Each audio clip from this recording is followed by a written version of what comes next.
What's kicking, everybody? We are finally back for another episode of Pickin Fights. I'm Keith, joined as always by my friend Tom. Tom, how are you this morning? Ooh, I don't think I hate this. Got to reimagine the border there a little bit. Hey, I'm doing great, Keith. Yeah, it feels weird because we do the UFC. It's so regular all year round that if we take even 1 week off, it sounds like or it feels like it's been some type of super long hiatus for us, but it hasn't.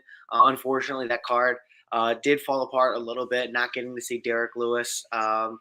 In a typical Derek Lewis fashion, it seems like he had some food poisoning in the back, unless you heard otherwise. I think they said that he couldn't go. He got rushed to the hospital, and then he was fine a few hours later. So, sounded like a typical weird case of Derek Lewis circumstance. But unfortunately, lost that fight. But ultimately, still a good card, but a much better card coming up this weekend in Orlando. Stephen Thompson, Kevin. I almost called him Kevin Wonderboy Holland. Kevin, Trailblazer, Big Mouth Holland, Stephen Wonderboy Thompson. It's going to be an interesting one. What are you looking forward to most this weekend? I'm looking forward to every fight on this card. Like, we were just coming over it before we jumped on here. Even the prelims are stacked, and it's a little unique for a fight night because, we're in a live venue, and it's in Orlando at the Amway Center where the Magic play. So you're going to have a big crowd, and it's a bigger octagon. So I'm looking forward to the finishes that are inevitably going to take place this weekend. When you have an environment like that, it's not like your typical, like, somewhat dull fight night. Like, this is going to be finish city, especially with some of the talent and some of the power on this card. Some of the ages of the opponents on this card. And some of the worn down chins of some of these guys as well. There's some guys with, glass in their jaw at this point. So, I'm super pumped for all that. I think it's going to be a lot of action.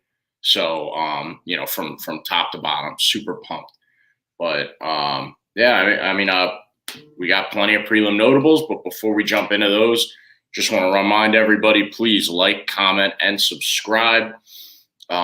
Tune in live. Typically, we go Sundays. This is Monday. I was at the Nets game yesterday. And then if you know, I was at McMahon's afterwards for a few hours. Basically like the Nets team bar at this point. But so we couldn't go yesterday. So that's why we're here Monday morning. Follow us on Twitter and Instagram to find out when we're going to go live, though. So like we tweeted out, we're not going Sunday, we're going Monday. Only place to get that news is @_PickinWinner on Twitter and Instagram. Also follow our personal Twitters and Instagram or Twitters underneath our names. And what was just on the screen, follow us on Spotify.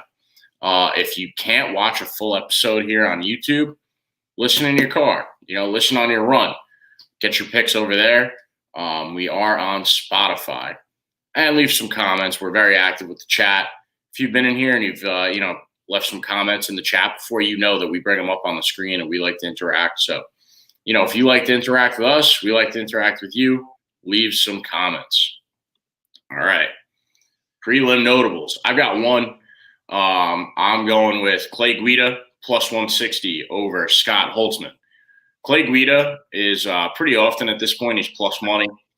And he's not in a lot of fights where you're like, okay, he, could win this. Like I feel pretty strongly that Clay Guida can get it done this weekend. There's a little bit of debate to be had here.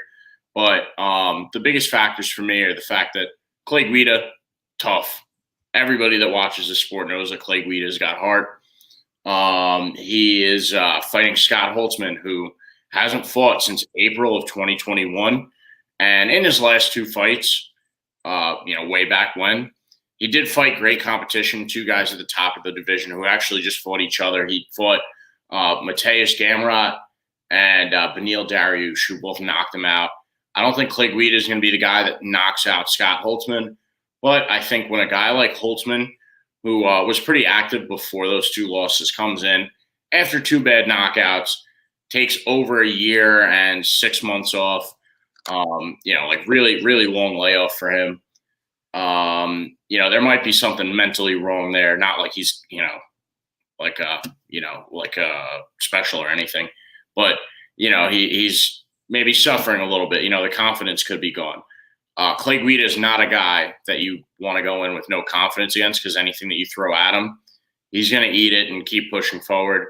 And I think he's got a slight grappling advantage here too against Scott Holtzman. Clay Guida, great wrestler. So plus 160, I'm willing to take that Clay Guida line. I think he's going to get it done by decision. The confidence is very, very high for him, and I don't think that Scott Holtzman is going to have it here this weekend. So, what do you think about that one, Tom? Yeah, I'm actually gonna have to go against you on that one. Not necessarily a lock, but I just have a feeling Scott Holtzman gets it done here. He did have that kind of extended layoff, but that like you said, he got two knockouts, or was knocked out two times in a row, should I say, just about 6 or 7 months apart. But again, that was Beneil Dariush spinning back fist and Matheus Gamrot. So those aren't two guys that I'm necessarily going to equate to at this point in their career stylistically equivalent to Clay Guida, or talent-wise equivalent to Clay Guida. So I just think that Scott Holtzman is a big guy for the division. He's strong, and I think that Clay Guida is going to have not an easy time out if he decides to use that grappling route. And I think power and the speed of Scott Holtzman. Again, he's 39 years old. Clay Guida is 40 years old, but Clay Guida, admittedly and kind of notoriously, has been in a lot more wars, and the guys that he's losing to are not on the level of the guys that Scott Hot Sauce Holtzman had lost to. You're looking at Claudio Puelles by knee bar. He has the win over Leonardo Santos. But you're looking at, the split decision loss to Mark Madsen. You're looking at, the Michael Johnson win, which didn't aid too great. Bobby Green, he's got a loss to Bobby Green. And, Bobby Green's he's going to go out there and he's going to strike with you. But I think Scott Holtzman is going to be a little bit similar to, a little bit more similar to that Bobby Green, where he's going to go out there and he's going to have an explosive jab, and he's going to look for the right hand, and he's going to have that strong grappling base to prevent Clay Guida from going to an area where he typically has success. And after the layoff, I would anticipate Scott Holtzman feels a little bit better in his chin. I don't know if it's confidence issues, especially considering where those two guys that he had lost to have kind of went on to go, and where they're at in the division now. So I'm going to go with Scott Holtzman actually on that one. Fair. Another reason for me, just as you were saying that, came to mind. I'm okay always putting my money on Clay Guida as long as it's a fight I feel like he has a chance to win, because he's a guy that he's going to go out there and put it all on the line every single fight. So, regardless, maybe Scott Holtzman isn't. Maybe, I don't know. We'll see. Who do you got by way of prelim notables? Yeah, so at first I want to go and I want to talk a little bit about Mark Diakiese getting the win over Michael Johnson. I just think Michael Johnson, 1-4 over his last 5. Definitely a guy who's been around the block a little bit, coming in at 36 years old. He is plus 190 out of the Kill Cliff FC, but I think Mark Diakiese is just going to be faster and stronger, more powerful at this point. We've seen, Michael Johnson go in there and lose these striking battles, which is something that is typically his bread and butter. And going in against a guy Mike Diakiese, who's had the win recently over Damir Hajdovic, looks very good in that. Your guy Slava Claus, he's got a win over him. His 2 losses are Rafael Aves and Rafael Fiziev, which I just think he also got the win over Lando Venata. I think a lot of these guys stylistically are going to be very similar, but I think Diakiese is going to come with more power. He's going to have the speed advantage. He's going to have the less weathered advantage here. I think Mark Diakiese, even at a minus 230 mark right now, I think that this is definitely his fight to lose. What do you think? Yeah, I like that pick a lot. Yeah, the win against Slava Claus that was heartbreaking for me. I do love Slava Claus, but it just went to show that Diakiese's pretty good. He's got it like that, because Slava Claus has got it like that as well. So I like the pick. Anything else, or should we jump into the main card? Yeah, so I got a couple more, and I can make a nice little notable prelim parlay for you. So we're going to do Mark Diakiese is the first leg, the second leg, and this is in no particular order, but I'm going with JSP, not GSP, JSP, Jonathan Pierce, coming in.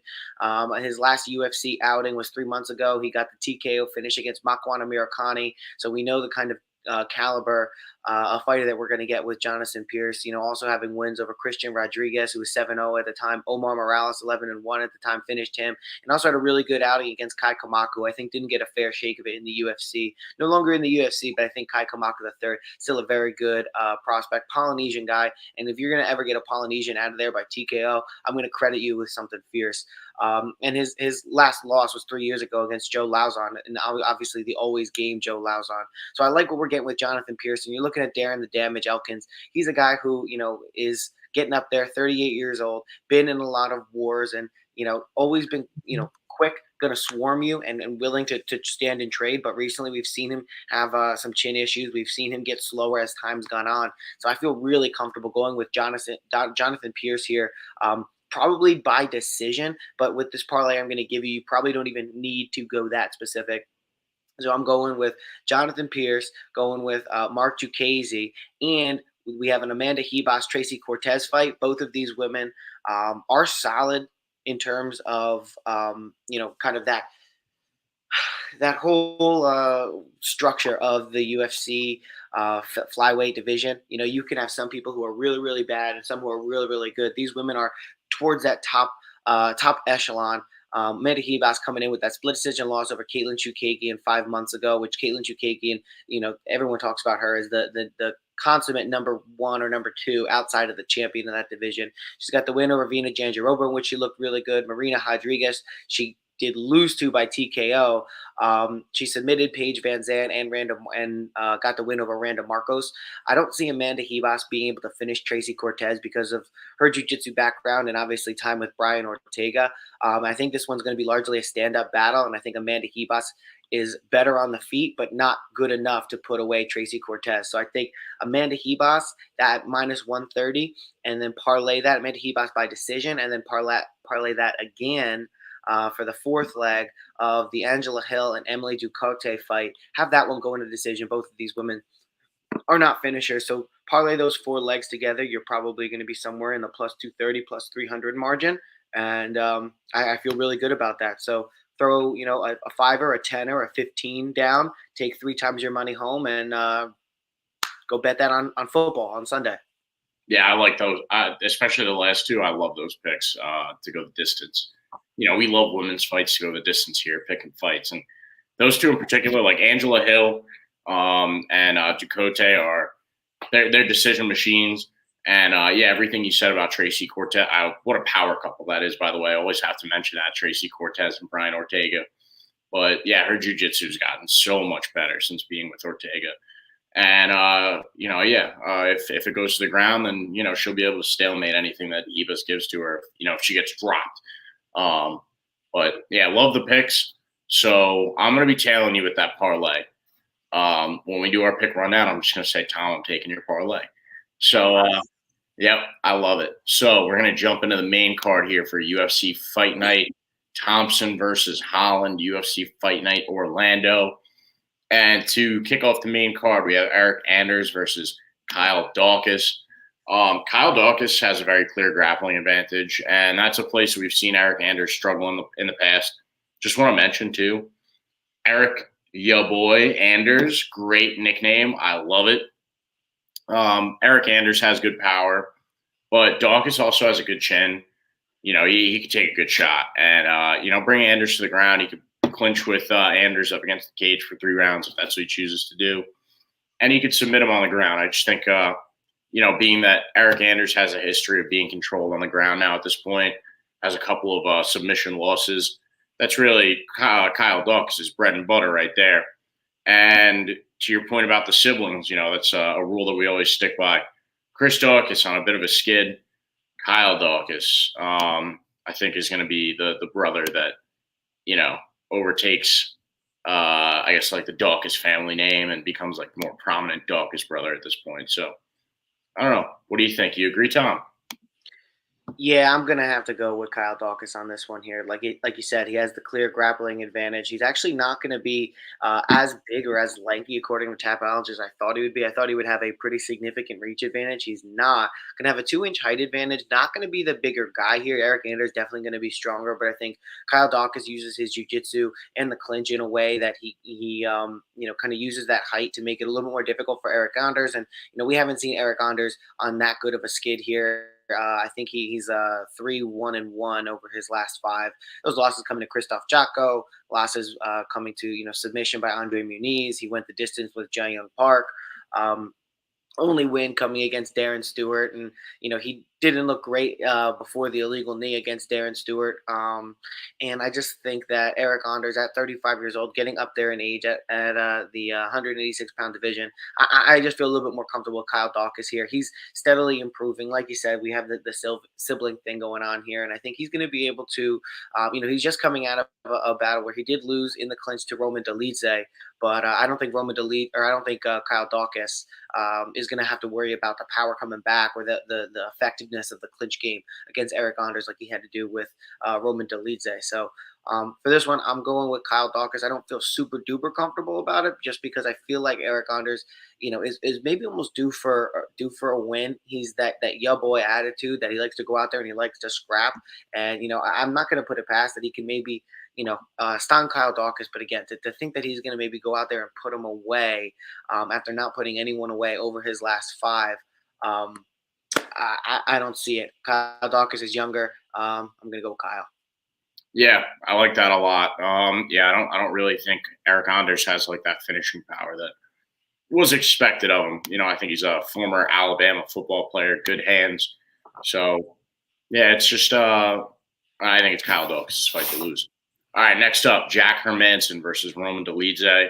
You got Roman Dolidze coming in on short notice after Derek Brunson had to bow out of this fight due to injury. I'm going with Jack Hermansson. I think Jack Hermansson has elevated his striking game by so much over his last couple fights. The one against Chris Curtis really just goes to show, like, his striking is frustrating. He's constantly on the outside. He doesn't let guys, really, like, step to him at all. And he throws body kicks from way far away. He is a long guy with long legs. Roman Dolidze may try to go to the ground, shoot a takedown against Jack Hermansson. But Jack Hermansson is known as a wrestler, right? Like, that's like his bread and butter. That's first and foremost for Jack Hermansson. But with the striking being where it's at, I feel very confident in picking Jack Hermansson over Roman Dolidze this week, especially the fact that, Jack Hermansson, he's been training for this fight for how many months, how many weeks? And Roman Dolidze, while he's tough, can step in on short notice. We've seen him step in on short notice. I don't think he's going to be able to do enough on his feet against Jack Hermansson because of the distance that Jack Hermansson maintains, for the entirety of the fight.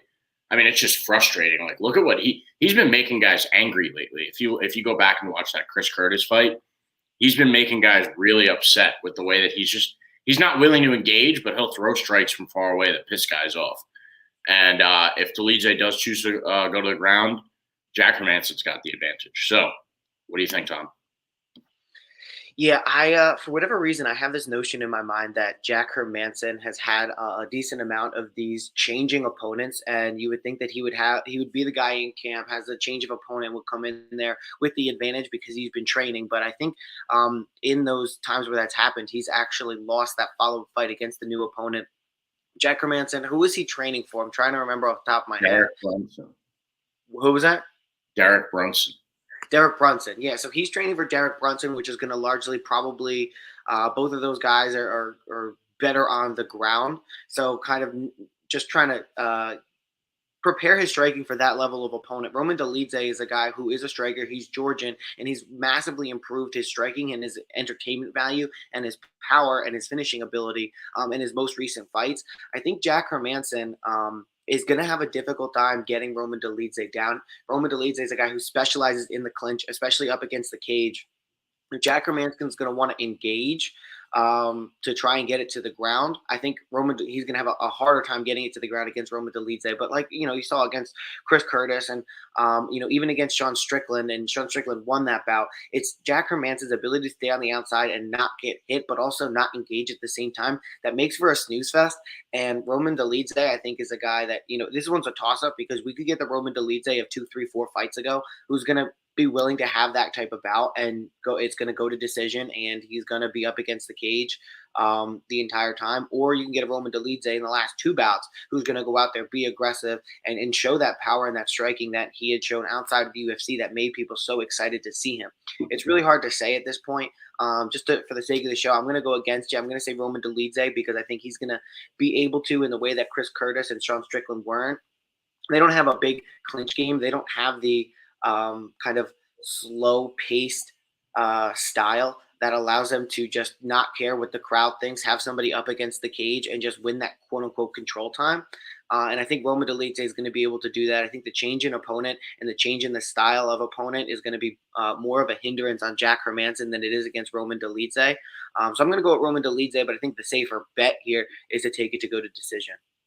Yeah, that is a really safe bet. I like that bet a lot because that's how these two men fight usually. Especially it's how people fight Hermansson. Yeah, Jack Hermansson, decision machine. I just think, especially with the big octagon too, I think that might play a factor here this weekend. Being able to move around for sure. Yeah, he's gonna have a lot of distance that he can cover and maintain between him and Roman Dolidze. All right, next fight up. Tai Tuivasa versus Sergei Pavlovich. I'm going with Sergei Pavlovich. I think he's too technical, too strong. Tai Tuivasa, we've seen him standing there with like technical guys, and he doesn't get it done against guys with technique. He gets it done against guys with pure power. They're going to stand there and brawl with him. But I think Sergei's smarter. He's a little bit stronger than some of Tai Tuivasa's previous opponents. He's like a little bit of a hybrid between technique and power, I guess, at this point. Like he's got it like that. He's not going to be stupid and just stand there and trade with Tai either. He might go for takedowns because he can do it on the ground as well. Tai Tuivasa is pretty like two-dimensional, and I think Sergei Pavlovich has it, in a few different realms. So I'm going to go with Sergei Pavlovich to potentially get it done by TKO. I think he's going to tire out Tai Tuivasa. Tai gets crazy if he's not landing clean shots on your chin and really damaging you. So I think Sergei Pavlovich is the smarter, more technical fighter in this one, and so I'm gonna go with Sergei here. What do you got? Yeah, I mean everything you said, and you also add in the fact that Sergei Pavlovich fought 3 months ago and made it look easy against Derek Lewis. He's fought I think 5 other times inside of the UFC, and you look at each of those, each one he seems to is improving. Shamil Abdurakhimov, Maurice Green, Marcelo Gom, all of those are knockouts. Alistair Overeem, he got knocked out, 4 years ago. That also obviously a little bit of a different Alistair Overeem at that time. I think Sergei Pavlovich is greatly improved, like you said, very technical up until this point. And he's the guy who's going to march you down, and he's going to throw shots, and he's going to land. He's not going to find himself in a terrible position all that often. Whereas Tai Tuivasa, he's going to throw shots. He's going to take shots himself. He's going to get hit a lot. And that's what we've seen in his last fights. I mean, he even got hit a little bit by, Greg Hardy. He made that fight interesting. Augusto Sakai a little bit too, not as much in either of those fights as him trading back and forth with Derek Lewis and finally getting that elbow. But there were parts where Derek Lewis had Tai Tuivasa hurt really bad, and then obviously Cyril Gane a couple different occasions, and eventually got him out of there. Now Tai was able to land on Cyril Gane and stumble him, but he was able to recover. And I think we're going to see similar things from Sergei if that does happen. I think Sergei is going to be able to recover. I think Tai, when he flings his wild shots, he tends to overthrow at times. And Sergei Pavlovich, I think, can use that to his advantage, get out of the way, land one back. We're talking about Tai Tuivasa, who in the Derek Lewis fight back 9 months ago, so that puts it at in February, took a lot of damage in that fight. Took 6 months off, came back, or 7 months off, came back against Cyril Gane, took a ton more damage in that fight, got finished himself, and now 2 months later he's fighting again in December, maybe to have a free Christmas, but aren't they doing like a UFC Australia card in February? This probably is going to take him off of, especially if he gets knocked out by Sergei Pavlovich. It'll do back-to-back knockouts inside of 2 months. It's really worrisome for Tai because he's got a fun style. He has this notoriety, and I think similar to Meatball Molly McCann, who had this hype built around her, and then the UFC throws her against an actual, maybe underrated person to sacrifice and raise the name of Erin Blanchfield. You're going to see a very similar thing, and Sergei Pavlovich is going to get a lot of credit for knocking out probably an already depleted Tai Tuivasa here. Sergei Pavlovich by knockout, I think, is your safe bet. Hate to see it. Yeah, I think it's a really good pick. I like Sergei Pavlovich. And yeah, definitely. That's what this is. It's like stepping stone. Steal Tai's hype and give it to Sergei. I think that's the very clear plan from the UFC here. All right, we've got Matheus Nicolau versus Matt Schnell. Matt Schnell coming off a good win, guy with a lot of heart. He'll go out there and brawl, throw crazy strikes, and he'll land heavy shots.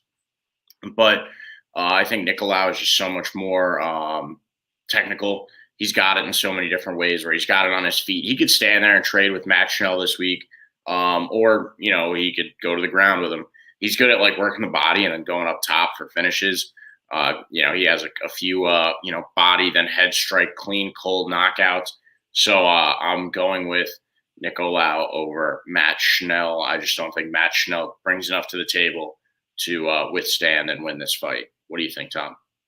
Yeah, I have to agree with you there. Matt Schnell, he's definitely an exciting fighter. He has the jujitsu, and he has that submission style of jujitsu, but it's not the submission style where like, oh, this guy's gonna hunt and go for the submission and he's gonna get it. Like Charles Oliveira. He's kind of like an earlier Charles Oliveira, where you're going to be a guy he's going to be aggressive and hunt for those submissions, and then sometimes be over aggressive, look for the submission before position, and find themselves in a bad position and getting submitted. Matt Schnell is also a guy who's going to stand there and trade with you. And historically, recently we've seen him have some serious chin issues, and even in that fight against Sumiderji was stunning and wobbling him in the first, and then even in the second, Sumiderji was grabbing his right eye or his lead left arm with his right, and Sumiderji just holding it and then just throwing the elbow. It landed 3, 4, 5 times, and it wobbled Schnell every single time until Schnell was able to land a good 1-2 and really snap Sumiderji's head back, and then he went and he finished. So I mean, it was a great example of Matt Schnell fighting through adversity, but it's not great when you're looking at it from a chin perspective. And Matheus Nicolau is a guy who's going to stay on the outside. In his last fight against David Dvorak is extremely technical and hunted him down the entire time, but he was able to just stay on the outside, move around, wait for his spot. He even wobbled David Dvorak a little bit, and I think either the first or the second, and then by the third, he was winning the fight. It was a close fight, but it sounds weird to say it's a close fight, but a clear win. It was a close fight. It wasn't, these guys stylistically weren't very far apart, but you knew who won. And if David Dvorak had gotten the win, people would have said, hey, that's not right. So it was a close fight, but there was a clear winner in Matheus Nicolau. I think the level of fighters that he has been successful against, you're looking at his UFC run, and I think, he's 4 on in now, and he's got decisions over Felipe Efrain, Manal Cape, Tim Elliott, in which he looked good. David Dvorak, he's continued to look good too. And David Dvorak historically has had a really, really good chin. So Matheus Nicolau, I just see a lot of more positives. I think he's also got a really good ground game too, but he's going to look for those submissions. He's not going to find himself in a bad position. He's more well-rounded. He has a better fight IQ, and he's a little bit more composed in there. I have to go Matheus Nicolau, and I feel good about it, which means Matt Schnell will probably win. Yeah, but that's still, being that we feel really good about it, is a super lock. Sir. So, co-main event now. RDA, Rafael Dos Anjos versus Brian Barberena. I'm going with RDA here. Although this is kind of weird because now we're seeing an RDA that like has openly said he doesn't really have championship aspirations at this point, and he's more in this for the entertainment side. I'm curious to see if that means that he's just going to go out there and swing with Brian Barberena, and maybe that's why they made this fight, because Brian Barberena, as we've seen in his past few fights, like the one with Robbie Lawler in particular, he's a brawler. RDA has a good chin on him. He can really eat a lot of shots, and he can seriously hand some heavy shots back. So I'm curious to see if this is going to be an RDA that goes out there to win because he has the ground game advantage over Brian Barberena. But this might be the case where Brian Barberena could, like, if RDA chooses to stand there and brawl with Brian Barberena, then you might see Brian Barberena land a couple of good shots. I'm a little bit torn on this one. I think Brian Barberena is not really that bad of a bet, especially coming in at plus 270. Like you say the same thing. Yeah, like it's a solid bet. RDA, he's much more likely to get it done here. But, excuse me, Brian Barberena is a really solid bet. I'm going to go with RDA, but I'm going to sprinkle some on Brian Barberena. What do you think, Tom? Exactly what you said. RDA is going to be, I think, the stronger guy in this. They're fighting at 170. Brian Barberena, he's 6 foot tall, but not a well-built, should you say, muscular 170. He definitely isn't one of those 170 guys who you're going to see up at 85 at any time soon. He probably could get down to 55 if he really drained himself. RDA is definitely the more athletic looking guy here. stepping up at 170, that weight cut will or lack thereof will probably help him out. I mean, but you look at the guys that he's fought: Leon Edwards, Michael Chiesa, Paul Felder, Renato Moicano. He looked great in that fight. Rafael Fiziev. He has looked better at 55 than he has at 70, but the level of competition at 70 is a little bit higher. Looking at Michael Chiesa, which was largely a grappling bout, in which case I don't think Brian Barberena is going to offer the same level of competition as Michael Chiesa. And you obviously have the Leon Edwards fight, which was more of a stand-up battle, and they went back and forth, but Leon Edwards won that fight clearly. I think exactly what you said. Plus 270 on Brian Barberena in this fight, up a weight class that historically RDA hasn't been the best at. RDA now obviously admitting that he's 38 years old and maybe not fighting for a title in the way that he had in the past. At plus 270, not a bad bet to sprinkle that on Brian Barberena, maybe even by finish, considering that Brian has been brawling, has been going out there. He's going to probably try and finish an older opponent like he did with Robbie Lawler. I just think RDA doesn't rely on speed as much as Robbie Lawler relies on it and his ability to take a punch. Robbie Lawler's entire game was, yeah, you can punch me and I'm going to punch you back. And ultimately, we'll see who's around at the end of the fight. And I don't think RDA is like that. I think RDA is going to have the option, being the stronger guy with a more complete ground game, going to be able to use that grappling against Brian Barberena if it isn't working for him on the feet. I think he's more technical on the feet. I think Brian Barberena is going to wing more shots. RDA obviously has the better experience with competition and in the UFC in general, has got a better fight IQ. So I'm going to go with RDA to win this one by decision, but I also think that Brian Barberena by finish is not a bad bet. Or you could even, if you want, just sprinkle Brian Barberena money line since it's already plus coming back. Yeah, I mean, by finish, you'd have to do it. So it would probably net you like plus 3 something, depending on how. Yeah, I mean, who knows though? Again, RDA is going to be 38 years old, not having the career aspirations, coming in 3 months off of a knockout from a left hook by Fiziev. Maybe it doesn't have to be by finish, but maybe, Brian Barberena stuns him a couple of times, drops him, and, maybe it goes largely, maybe Barberena goes out there and is active in the first round, drops RDA, and then is more active in the second round. And maybe there's a lot of grappling, but not a lot of strikes. And Barberena is getting the advantage on the feet because he's a little bit bigger and a little bit longer. And maybe he steals those first 2 rounds, and RDA maybe takes the third. And maybe it's a Brian Barberena by decision because of the accumulation of the earlier parts. Hard to say, but I think I don't think this fight is as far away, especially being at 170 and having that recent knockout of RDA. There's definitely a lot of question marks that I would have that line a little bit tighter if I was Vegas. Easily, yeah. Yeah, I mean, I'm definitely going to be sprinkling some on Brian Barberena here. It just makes too much sense. Might even be a little bit of a trap line, for RDA.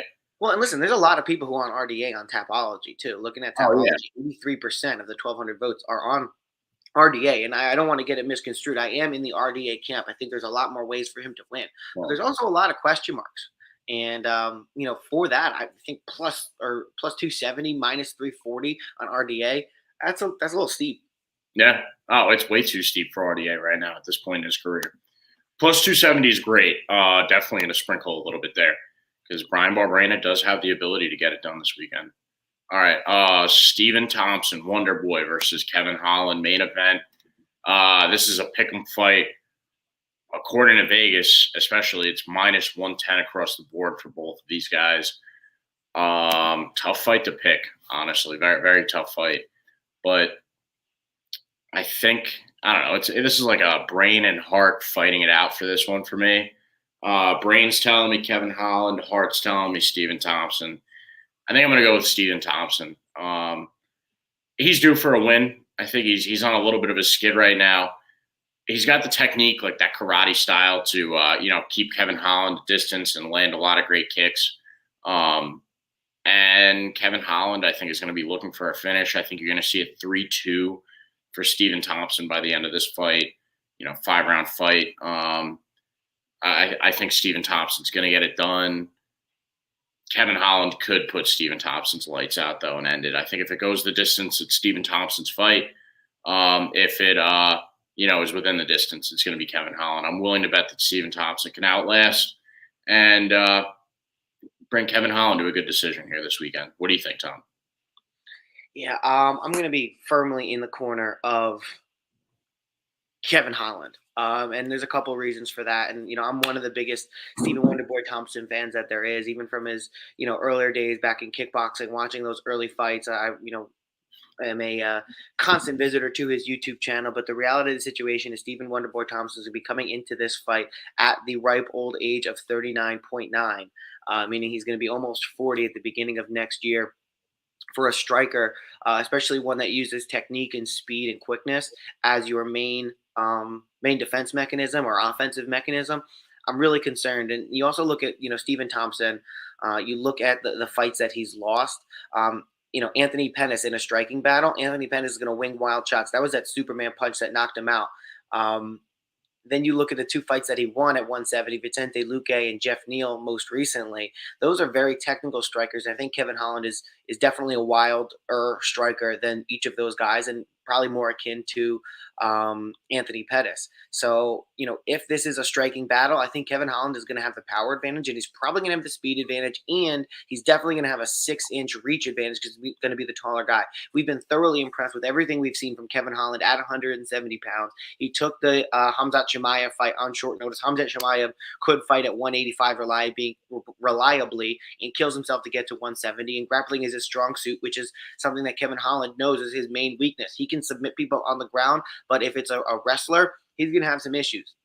Stephen Thompson offers zero threat of the takedown, and even if it ends up on the ground, Kevin Holland is well adept at submissions that Stephen isn't going to want to bring it there. It's going to be a stand-up battle if Stephen Wonderboy Thompson has his druthers, and I think with Kevin Holland being longer, quicker, having more power, less wear and tear, I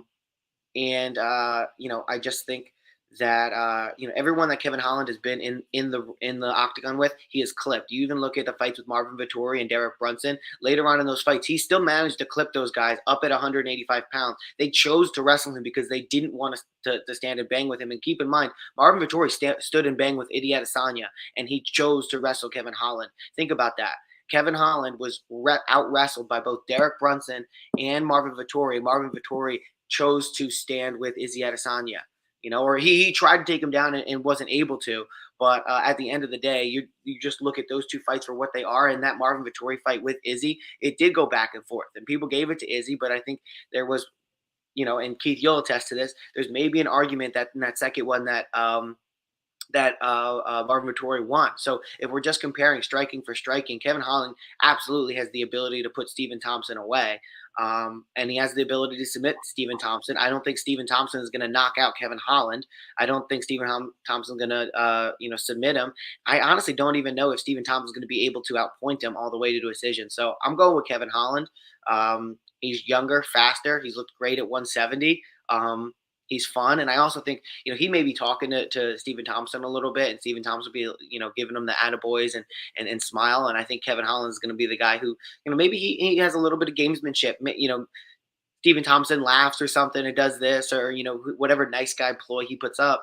Not a ploy, it's definitely genuine. But whatever nice guy thing he does, I think Kevin Holland might be able to capitalize it, and that's how we see it finish here. But either way, I think it's going to be super entertaining. But I feel comfortable with the Kevin Holland pick, dude. Yeah, you make a great argument. For me, this pick is more like sentimental than anything. Because while you're giving your argument, I'm like, he's right. I think Kevin Holland is probably going to get it done, but there is that edge that Stephen Thompson always brings to the table, like that karate. He's a karate man, and also like maybe not being able, or Kevin Holland not being able to get into his head. I don't. Doesn't Kevin Holland claim he's like, yeah, I do kung fu? Yeah, and Bobby Green says his style is hood. Yeah. Well, I listened to him on the Rogan podcast, and he said that because I think he stepped into that fight on short notice, and they're like, "What's your style of fight?" And he goes, "Why do you want to know?" He didn't want to give the opponent anything, so he just said hood to try and psych him out. The guy's like, "What?" Because it was on short notice, and it was one of those regional promotions, so he didn't want to give the guy who knew nothing about him. He didn't want to give him anything, so he was like, "Yeah, I fight hood." Right. Like, what? Yeah, I mean that wild answer, but I respect it. But yeah, it's just I want to go with Kevin Holland, but something is telling me Stephen Thompson. So that's how I'm going to lean this week. All right. I mean, your argument, there were no holes in your argument whatsoever, except I have to say, I don't think Vettori and Brunson were wrestling Kevin Holland at the time because they were worried about his striking. I think that had a lot to do with Kevin Holland having zero ground game at that point whatsoever. I mean, yeah, I'm sure that played into it, but also are you saying that Kevin Holland didn't tag each of those fighters when they were Oh, standing? he did for So sure. they were like, so maybe they went into it, be like, I'm just gonna wrestle this dude, no big deal. And then on the feet, as they went to as they were wrestling, or if Kevin Holland got up, when he tags them, they go, oh shit, no, no, no, now I have to wrestle this guy. It went from this is how I'll probably do it to oh fuck, now I have to do it this way because I don't this other way I could lose this fight. You know what I mean? Like Yeah. there's a significant difference between those two mentalities. No, yeah. Fair. All right. Pick rundown. Let's get it. And then you've got a hard out, so we'll get you out of here. All right. I'm going with Clay Guida over Scott Holtzman as my prelim lock notable. And then I'm tailing your prelim parlay. I'll let you get into that and give us all the legs, but I in particular love the women's legs there. Well, that sounded a little weird. But I like Tracy Cortez and Amanda Healis by decision, and the Angela Hill and Kote fight by decision. I love those in particular. All right, I'm going with Kyle Dawkins over Eric Anders. I'm going with Jack Hermansson over Roman Dolidze. Sergei Pavlovich over Tuivasa. Matheus Nicolau over Matt Schnell. Going with Rafael Dos Anjos over Brian Barberena, but sprinkling some on Brian Barberena. And I'm going with a pick I don't necessarily think is going to pan out, but I feel it's going to pan out. And Stephen Wonderboy Thompson over Kevin, Mr. Talky Talk, Big Mouth, Trailblazer, all this bullshit, Holland. Those are my picks. What do you got? All right, so I am going to go with, starting from the bottom, going to the top. We didn't talk about all of these, but Yasmin Jaraguay, I think, is going to get the win against Estela Nunes to kick the card off. Like I said, my 4-leg parlay is going to be Amanda Healis over Tracy Cortez. It's going to be Jonathan Pierce over Darren Elkin. It's going to be Mark Duchesne over Michael Johnson. And it's also going to be Angela Hill and Emily Ducote by decision. Also on the undercard, I like Scott Holtzman over Clay Guida. That one is close, though. And I also like Philip Rowe to get it done over Nico Price. Moving up to the main card, I like Kyle Dawkins to get the win over Eric Anders. I'm sticking with Roman Dolidze over Jack Hermansson, but that one has high snooze fest potential there. Sergei Pavlovich, I think, is unfortunately going to end Tai Tuivasa's hype train and knock them out again for the second time inside of 3 months. Matheus Nicolau, I think, is just overall a better prospect than Matt Schnell here. Matt Schnell just a little bit too wild. I'm going to go with RDA over Brian Barberena, but I think we said plus 270. Definitely going to sprinkle some on Brian Barberena. That's a much closer fight than those lines would have it. And I don't see a path to victory here for Wonderboy Thompson, so I'm going to have to go with Kevin Holland. All right. Hopefully, me going with Stephen Thompson isn't a mistake, but he has the ability. I don't know, man. It's Wonderboy. He could do it. If anybody could do it, he could. Especially with he hasn't done it in a long time, unfortunately. He's due. That's it. He's just due. Yeah, Tony's really due. Yeah, he is. He just needs the right opponent. We thought Michael Chandler. No, for that first round, for a period of time, Michael Chandler was the right opponent. I never thought so. Dude, Michael Chandler always gets clocked at one point in his fights, but I mean, Tony still was able to do it. Wasn't able to put him away. But hey, listen, old dogs have their day. But yeah. I would be really interested if we wake up on Sunday morning being like, wow, I can't believe Wonderboy finished Holland. Well, he doesn't even have to finish him. I know you. I don't see Steven getting the better of the exchanges too. Like, I mean, I just at 40 years old, it would be a major win for him. It would be a major win for Wonderboy Thompson, and he would probably get another 2 fights out of it. Yeah, or if he loses this one, I don't know if he fights in the UFC again. To be honest. Yeah, it's tough. I don't want to see him go. So, I mean, I'd be perfectly fine with him. Just go to his YouTube channel, man. Like, there'll be plenty of Wonderboy content if that's what you're missing. No, I want to see him fight. I think he's involved in that karate combate stuff now too, which is really exciting. Where they do it in that like kind of open source like mat thing. So definitely check that out. But I gotta run. All right. Thanks for being here. And thanks for anybody that tuned in throughout this episode. Tom's got a heart out, so we're going to get out of here. Like, comment, subscribe. Follow us on Twitter and Instagram. Listen to us on Spotify. Follow our personal Twitter handles. All right. Thank you. Enjoy your week. Attack the week. Have a great Monday.